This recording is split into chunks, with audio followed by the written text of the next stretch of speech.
guys! Welcome back to CJ's Keto Kitchen. Tonight we're going to be making a classic Southern comfort breakfast, and that is chicken fried steak. But it's going to be completely keto, and it's going to have a country sausage gravy. So come along and let's get started.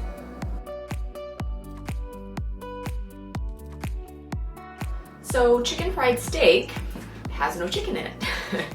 It is named that because of the actual breading and frying process is similar to what you do with chicken. Only this is pounded cube steak or chuck steak. And it's very popular, especially regionally in the southern United States. Both Oklahoma and Texas have festivals dedicated to chicken fried steak. And in fact, Texas claims that they are the origin of chicken fried steak, but nobody really knows for sure. They are quite sure, though, that it is because of the popularity of Wiener Schnitzel from Austria and Germany, and immigrants coming into Texas brought that dish with them, and then it was incorporated with the country gravy. So now you know the origins of chicken fried steak. But if you live in another country, a lot of times it's called cutlet or Wiener Schnitzel or something similar to that. So that's what we're going to be preparing today. So let's get started. Okay, so to begin, we need to pre-cook a pound of sausage for our country gravy. And in here I just have 1 pound of, I have sausage in a tube. And you're welcome to use, patty sausage crumbled up or links cut up. It's totally up to you. I have found that the Farmland brand is the lowest in carbs as far as the tube sausage.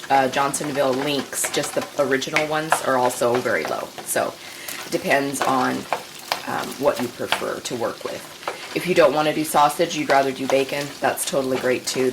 We're just going to do a country gravy, but it is traditional to have a sausage gravy over your chicken fried steak. So that's what I'm doing here.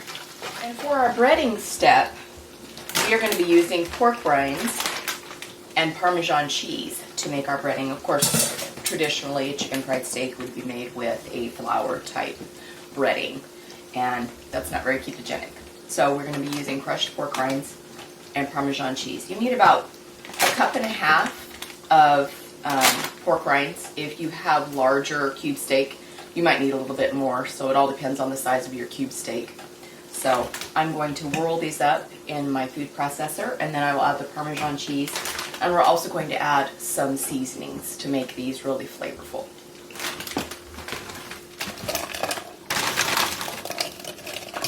And I don't have a ginormous food processor, so I'm going to be doing this in several steps. You can also do this in your blender, or you could just put them in a baggie and bash them. It's all whatever you've got.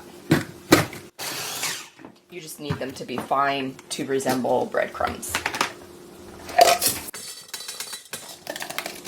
And I have found that it is usually a bag of pork rinds. A standard bag of pork rinds usually provides you what you need.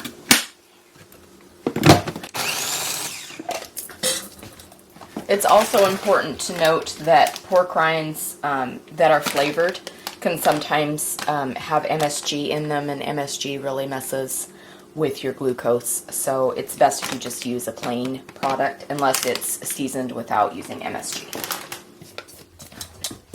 So there's our keto breadcrumbs, at least the ground pork rind part. Now I'm going to add some Parmesan cheese. You could add shredded Parmesan cheese in a bag if you prefer that texture, but I want my breading to be very fine, similar to what a flour product would give us. So that's why I'm going to be using the Parmesan cheese that's found in a jar. So I want about 1/2 cup of this, and sometimes you kind of have to mix it up with a fork because it's a little clumpy. So that's about half the jar. If you're getting an 8-ounce jar, it's about half. And then I'm just going to combine these. And now we're going to season our breadcrumbs. I'm going to put a little bit of poultry seasoning in there, just because it's chicken fried steak after all.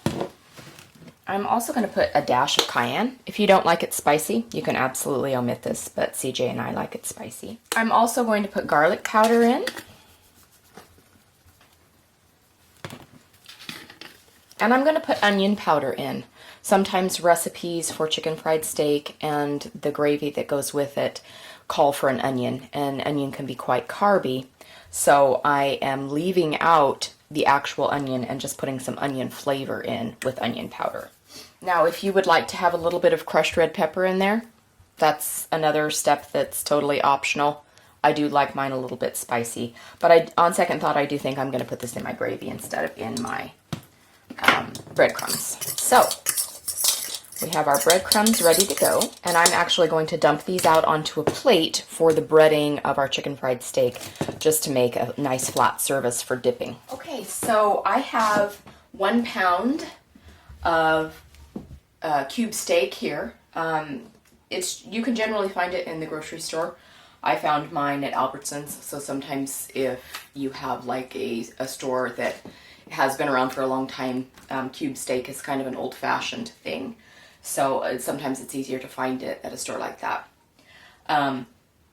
If you do not have this, you can also just pound steak yourself. So it's up to you. And you would just put it in between wax paper or parchment paper and use your mallet and just pound it as thin as you can. But I have 1 pound here, and it's actually been put into 4 pieces. So I'm going to salt and pepper this while we're doing our breading step.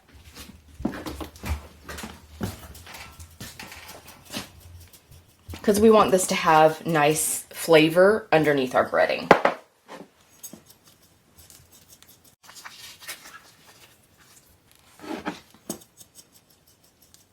Okay, so we're going to set that aside. And now we're going to work on our egg wash, which is usually eggs combined with either water or some kind of milk product. And we're going to be using heavy cream for this. So we just want to crack our eggs into a shallow dish because we're going to be dredging to put our breading on. So we want to whip up our eggs. You can use a whisk if you want, or just a fork.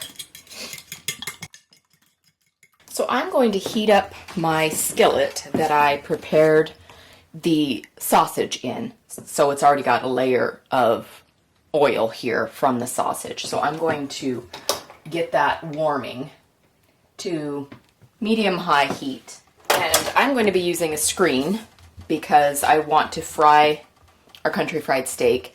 But I don't want to cover it with a lid because then sometimes you're actually steaming the product instead of frying the product.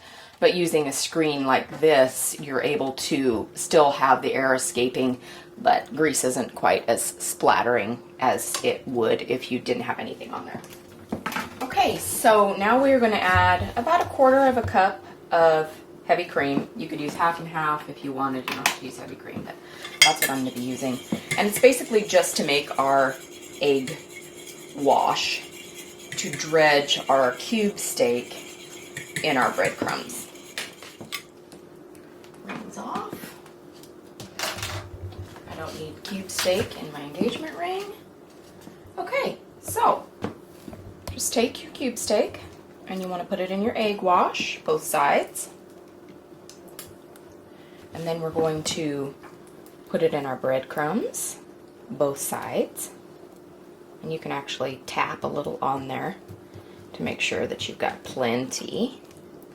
And then it's going to go into our skillet. And our skillet has been preheated, and it's got the oil from the frying of the sausage. If you do your gravy at another time, or you do your gravy after, you need to make sure that you have some kind of cooking oil in your pan, whatever oil you like. But just note that things like olive oil, you cannot bring them up as high for frying as you can other things like avocado oil. In fact, I think I will put just a little bit more oil in there. And I am going to be using avocado oil, just because we are frying this, so we want it to have plenty of oil to get the job done. So I'm going to continue with the dredging and putting in the skillet, and then we will show you what the flipping and everything looks like for the chicken fried steak.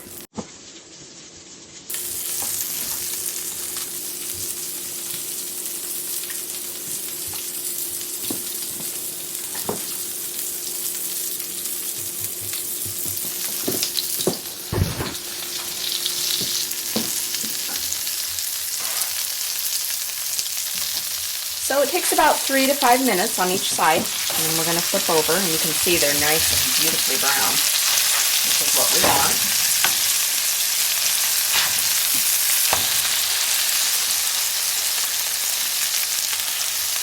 And we're going to repeat that on the other side.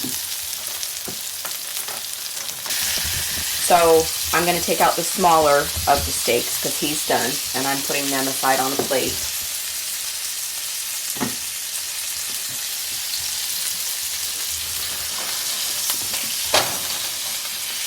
Pretty good.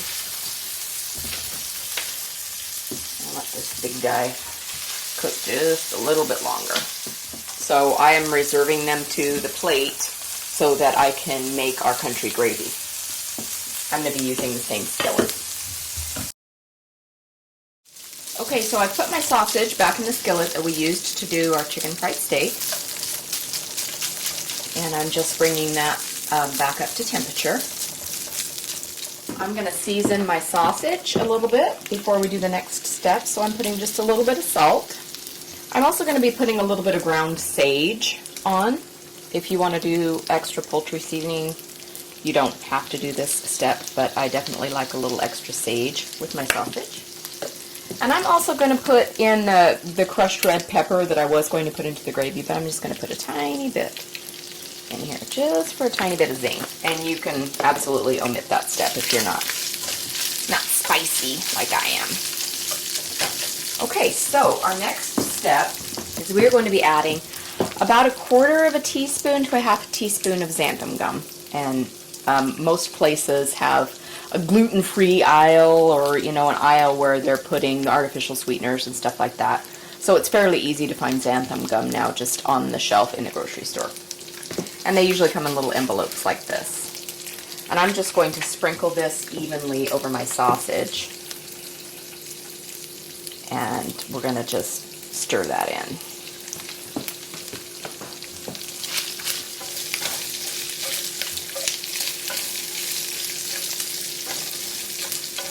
And then I'm going to add 1 cup of chicken broth, chicken stock. If you have bone broth, that's great. And that is about half the can, if you're using a can.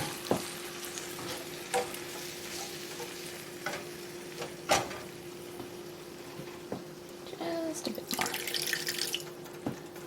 And then I'm going to bring this up to a simmer and let it get thickened. The xanthan gum that we sprinkled over our sausage is going to help the chicken broth make kind of a gravy, and then we'll add our dairy to make it into a country gravy. So I'm just going to let this simmer. So our gravy is starting to pull together, getting a little thicker, which is what we want, before we add our dairy to make this into a country gravy. Turn down the heat. Okay, now that I have turned down my heat, because you want to turn down your heat before you add your dairy, I'm going to start with 1 cup of heavy cream. You can add a little bit more if you find that it's not enough. And we're just going to stir that in over our lowered heat, and we'll let that pull together and simmer. I'm going to go ahead and start some scrambled eggs here next door for serving with our chicken fried steak and gravy.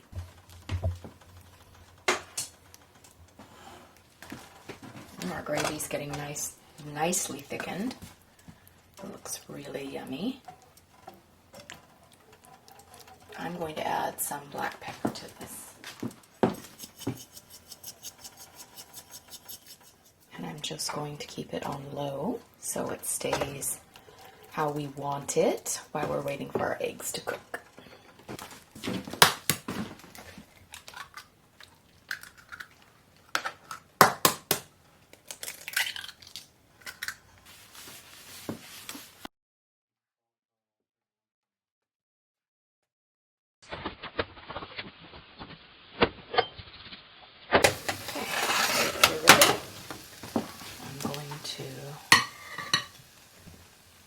Plate this up.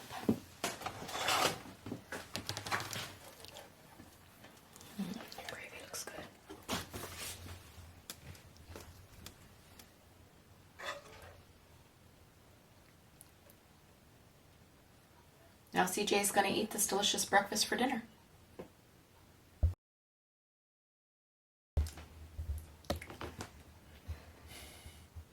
Hi CJ. Hi. Welcome to breakfast for dinner. Yeah, I like breakfast for dinner. Yes, I do too. I like breakfast anytime. Yes, I agree. So tonight you are going to be eating keto chicken fried steak. Okay. And some scrambled eggs. Scrambled eggs.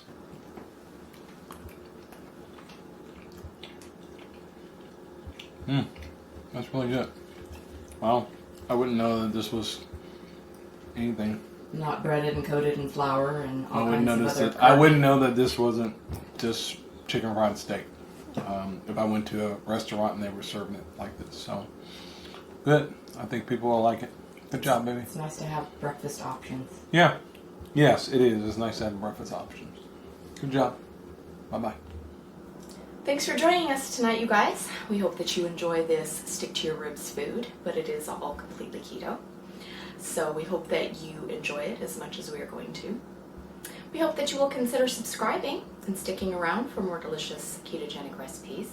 We also have keto conversations on Wednesdays, and that's where we get together and discuss ketogenic topics. We hope that you will consider hitting the notification bell also, because then you will be notified when we upload new content. So please be a part of our ketogenic family. We're also on Instagram and Twitter and Facebook and all of those wonderful social media platforms. And that's also CJ's Keto Kitchen. And our blog, cjsketokitchen.com, has all of our recipes. And it has the macros. It has other meal ideas. We also have our biscuits and gravy on there. If you're looking for another breakfast meal idea, we also have mini quiches. So we hope that you will check that out also. Come back and see us again.